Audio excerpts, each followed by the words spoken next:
Hey everyone, welcome back to my channel. Today is the day you have been waiting for. If you've seen part one, you know that today's story is going to be about Gary Heidnik, and things were just starting to pick up and get really intense when we had to end last week. So this is part two, and we're going to discuss everything Gary has done from start to finish. If you haven't seen part one, click up here. I'm also going to link it in the description below, so make sure you check that out before you start part two. Today's video, because it's going to ruin it for sure. I'm including more photos of Gary, more photos of the victims of the crime scene, and also I'm going to be including the interviews from some of the survivors. I feel like it's important that you know that so that you can click on the links after this video so you can see what these victims went through and hear what they had to say from their mouths.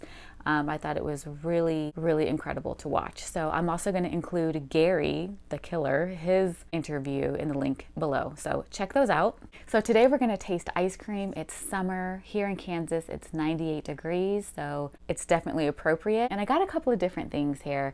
I got the gelato. This is in Pacific Coast Pistachio. That sounds really good. If you love gelato, man, that's such a good brand.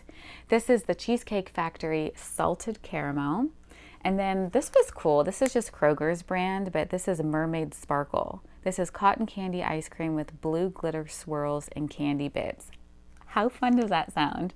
And then I got peanut butter and jelly. Peanut butter and jelly, that's classic. I had to try that. I've never had peanut butter and jelly ice cream. Looking forward to it. You guys, if you love true crime, if you love food in general, if you love ice cream, give this video a thumbs up. Consider subscribing if you haven't already. Let's get started. Okay, so we're definitely going to taste our ice creams before we start in our story. Oh. So Pacific Coast Pistachio, this is what it looks like. Ooh, look at that chunk of pistachio in there. I've got to get that. Here goes.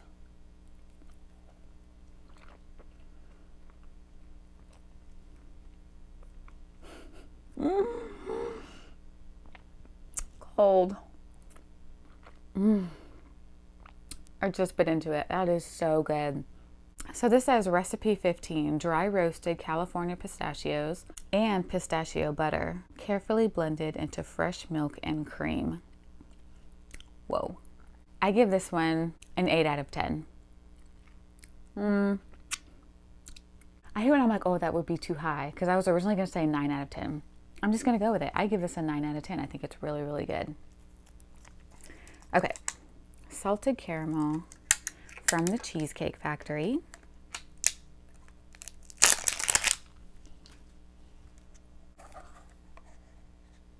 Ooh. You guys know I'm a lover of sweet and salty. Okay.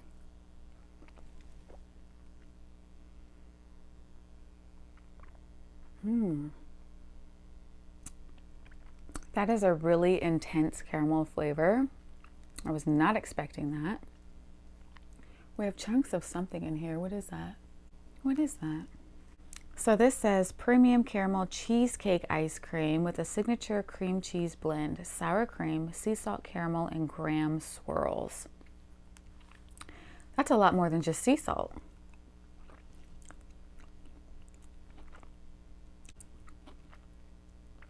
Okay.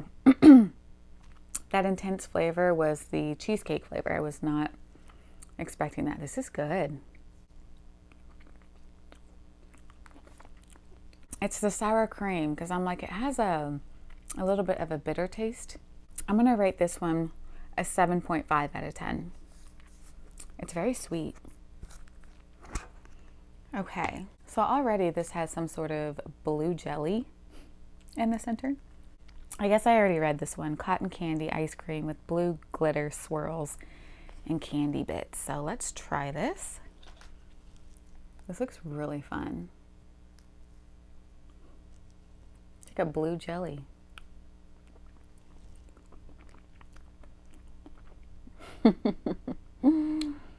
Yum. This tastes like childhood dreams. The first taste I got was definitely cotton candy. And then the little chunks kind of taste like nerds.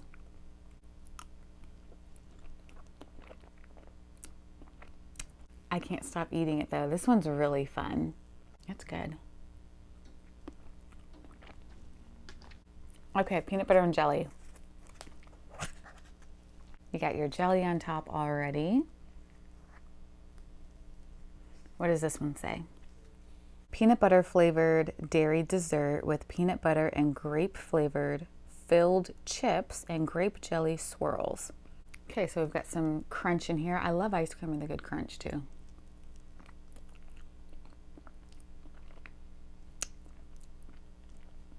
This tastes exactly like a Smucker's Uncrustable. To the T. Okay, I can see the little chips in here. So that's how big they are.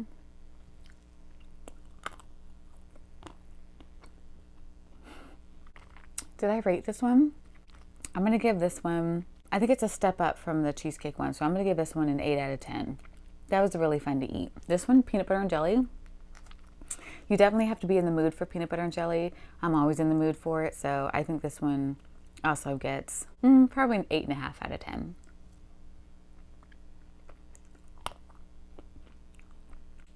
Wow. Okay.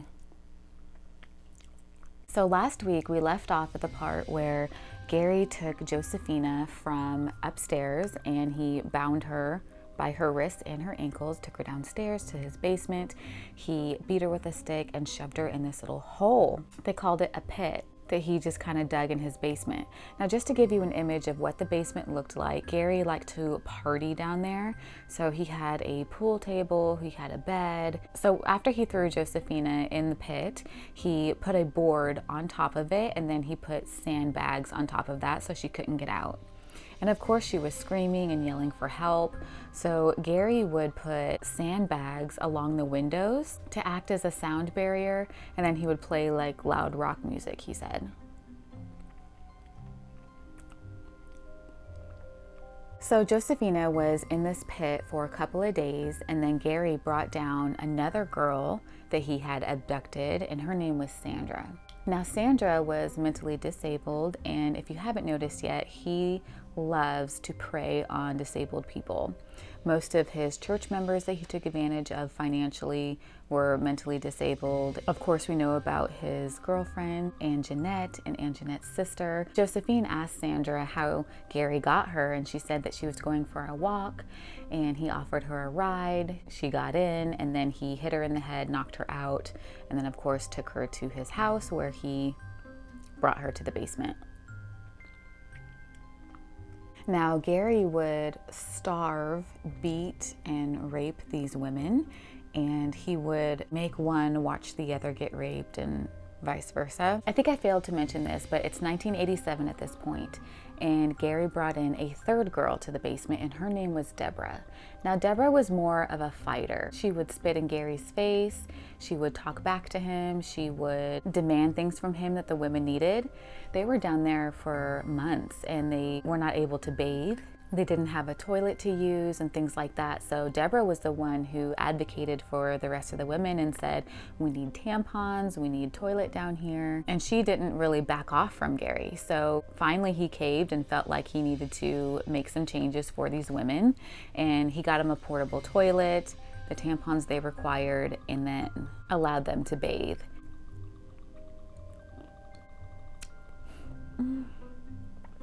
This one's so fun to eat.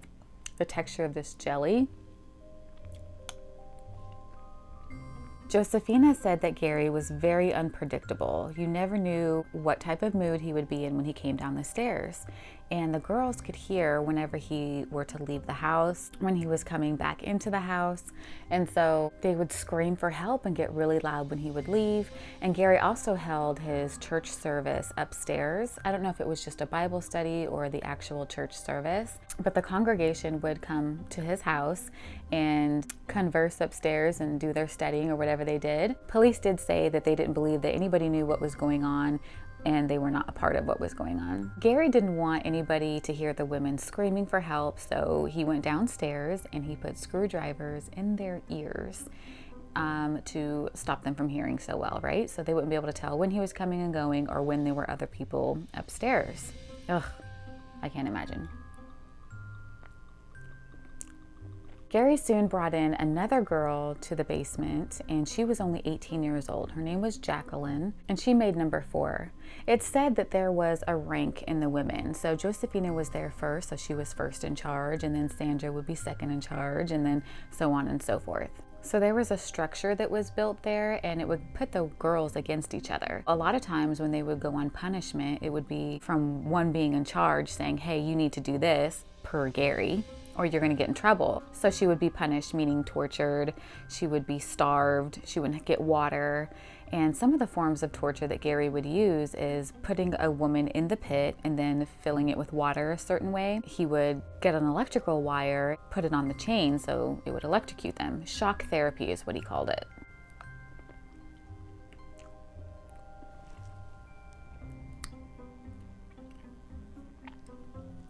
As time went on, Sandra was disobeying Gary. I don't know exactly what she was doing, but let's remember that she did have a mental disability.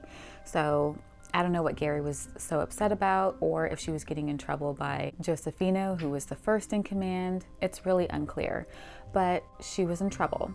And so Gary came downstairs and he handcuffed her hands above her head on a ceiling beam. So she could still touch the floor and still stand, but she was just kind of handcuffed with her hands above her head. She wasn't allowed to have food or water. Well, she was there for days and she ended up dying. Gary came downstairs, he unhandcuffed her, she fell to the ground, and he was like, yes, she's dead. And this really upset Josephina because Sandra had been with her there since the beginning. She said it just really kind of messed with her head. Gary didn't know what to do with Sandra's body. So he took her upstairs and he had the girls come up and he said, this is on you guys too. You're a part of this crime. You're partly responsible for her while you guys are all in the basement. And he just messed with their head and convinced them that they would get in trouble if they didn't help him dismember the body. So Gary thought it would be a great idea to just cut her up and get rid of her, basically. And so some of the girls had to help cut off her arms and legs, which Gary put in the freezer and labeled dog food. He took her ribs and put it in the oven and cooked them, and then boiled her head on the stove. Now, naturally, this created quite the stench, and neighbors started to notice the smell. So they called authorities, and when the police arrived, they knocked on the door and said, hey, the neighbors are complaining of a stench. And I'm sure when Gary opened the door, like, it would have smacked him in the face, right? Dead bodies have a very distinct smell. I don't know what they smell like, and I don't know what they smell like when you're cooking them, but I'm sure it was foul. I'm sure it was very bad. Gary said that he was cooking a roast, forgot about it, and it burnt. The cops accepted that explanation. My tongue got lazy. Explanation. They accepted what Gary said and they left. These women were so close to getting saved, and the police left. So Gary continued chopping up Sandra's body, and he ground up some of her flesh in the food processor, allegedly, and fed it to the other women. He mixed it with dog food and fed it to the other women. So then Deborah started to talk back and not be cooperative with Gary's demands, and she got electric shock therapy, but she ended up dying. She didn't make it. So now that Sandra and Deborah were gone, Gary wanted to get another woman. He explained to the girls that he was wanting a baby farm. He was wanting lots of children. He specifically said he wanted to impregnate 10 women and just have a baby farm. Josephina caught on that Gary was feeling very lonely. He wanted a sense of family, and so she got smart and she decided to trick him. She realized he wanted companionship, and so she would make him believe that she was on his side. Gary soon started to trust her, so he allowed her to sleep in the basement while the other girls were sleeping in the hole. He allowed her to come upstairs and sit on the couch with him and watch movies and spend time with him. So Josephina and Gary together abduct another woman named Agnes. Now, Agnes was familiar with Gary because he had hired her before. She was another prostitute. Now, remember, this is in a neighborhood that is in poverty, that is flooded with drugs and prostitution and things like that. So it wasn't difficult for Gary to frequent prostitutes on a regular basis. So Agnes was put into the basement and treated like the other women. Now, this is either the same day or the very next day. Josefina convinces Gary to take her to her family's house so that she can say goodbye to them and they could start their baby farm. Gary agrees and takes her to a gas station and tells Josefina that she has 15 minutes to say her goodbyes and then she has to come back. Josefina agrees and tells Gary, stay parked over here. I'm just gonna go around the corner. This way nobody sees you, nobody will suspect anything, and I'll be right back. So Josefina gets out of the car, she walks down the street, and as soon as she hits around the corner, she takes off running to the first phone booth that she can find. She calls 911, the police come, they see her ankles and the shackle scarring and the bruising and everything that's on her body. They go to Gary's house, and as soon as he opens the door, they just smell this overwhelming odor. They go in the basement, they find all the women chained up, and they get saved. Yay, Josefina! I'm so glad she didn't just run away and she was able to help everybody else. Now, Agnes had only been in this situation for a day, so she didn't have to endure as the other women did, but I'm sure going into the basement and seeing the living conditions and just recognizing that those women had been there for a long time was absolutely terrifying. Now, not only was Gary arrested, but so was his best friend, because apparently he witnessed the murder of Sandra in the basement and witnessed him and the girls dismembering her body upstairs. But he got off. He got bail for $50,000 and with the agreement that he would testify against Gary in court. You guys are not going to believe this stupid excuse that Gary came up with on why the girls were in the basement. He said that the girls were already there when he moved in. Okay. I'm gonna get this cleaned up and put back in the freezer, and then I'll tell you guys what happens to Gary next. So Gary gets arrested, and of course he tries to plead insanity, right? But due to him collecting $550,000 with his church, remember he had an account with all that money in it, a testimony from his financial advisor was also used to prove competence. He said Gary was an astute investor and he knew exactly what he was doing. Gary was convicted of first-degree murder in 1988, and in 1989, he attempted to commit suicide by overdosing on his prescribed antipsychotic medication. He failed. And during this time in Pennsylvania, you would think he would have got the death penalty right away. But here's the kicker. Do you remember Betty? Betty was Gary's ex-wife who was battered and abused by him. And remember, she had a baby and she left him? Well, she had a daughter and her name was Maxine Davidson. The two of them filed suit in a federal court seeking a stay of execution on the basis that Gary, in fact, wasn't competent to be executed. And it's hard because you're just like, what? Did you not see the photos, the crime scene? Did you not see what your dad and your ex-husband did to these women? Do you not see how this has affected their lives and how they probably would have died in there? All the torture that went on, like how could you protect this man? They probably couldn't believe that he would do such a thing. I don't know, but some people are like that. They think blood is thicker than water, and if it's family, you got to stand up for them. No, right is right and wrong is wrong. This drug out another 2 years of legal proceedings in different courts, but on July 3rd of 1999, the District Court of Pennsylvania issued the final ruling for Gary's execution. 2 years later. That must have been so frustrating for the victims' families, for the victims themselves. Another 2 years. Ugh. He was executed by lethal injection on July 6th of 1989. He's also the last person to be executed by death penalty in the state of Pennsylvania. What did you guys think? Wasn't that intense? Oh my gosh. You can't help but think, what are their lives like now? Like, how did they get through this? That's why I included the interviews again in the description below. I really hope you guys check that out. If you check out the one that Gary did, you'll specifically see the craziness in his eyes. They're just short clips. It's just a very short footage of him explaining where his mind was at and what he was doing to these women. Well, I hope you guys enjoyed today's true crime. Please don't forget to give me a thumbs up if you did enjoy today's video. Have a great rest of your day, and I'll see you next week. Bye.